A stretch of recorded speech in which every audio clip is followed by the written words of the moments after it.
Sasa vipi? Mbona umekuja tu hapo umekaa na kisaloni chako vipi? Mke yuko wapi na unasema unaenda kuoa? Yaani dazi sikufichi. Mimi ninavyojua mimi, kwani mtu ukiwa unaoa labda mimi sijaelewa. Yaani ukiwa sasa unaoa kwa sababu gani?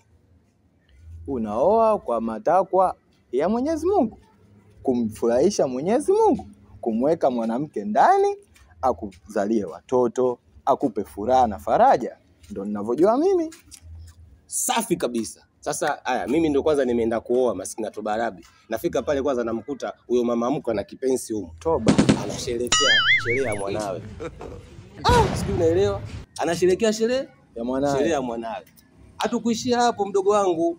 Haya, nasikia tena mama anaanza kusema, unajua majirani sijui walikuwa wanasema kwamba haolewi, mbona kaolewa, tuone sasa atadumu. Haya, ndoa gani ambaye inadumu hivyo? Kwa mimi naoa kwa sababu ya majirani?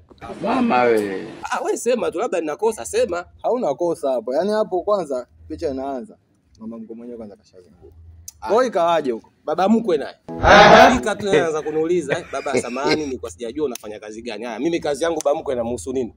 Tuongee tu, labda atakuniongezea mtoto wake mwingine au? Na wamebaki wanaume tu haya. Mimi atakuuliza. Kwa baba mkwe atakaye wewe ATM au? Mimi sijaelewa, si kaona mimi ni sina kiwanda cha hela. Au labda anataka apate mkwe ambaye anafanya kazi benki labda.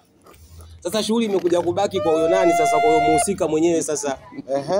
Ndio tumefika pale mwanangu kwenye kuoa, sijachukua hata mke anaanza kuniuliza, mke wangu ananiuliza mimi. Kumbe mali yangu iliyobaki unanimalizia lini? I say, dada. Sheria yetu ile kwenye kikao cha mwisho. Ukubali hapa hakuna kuoa, moja. Sasa umekuja na nguo za kunipa, aibu, nitaudi vipi? Utajua mwenyewe.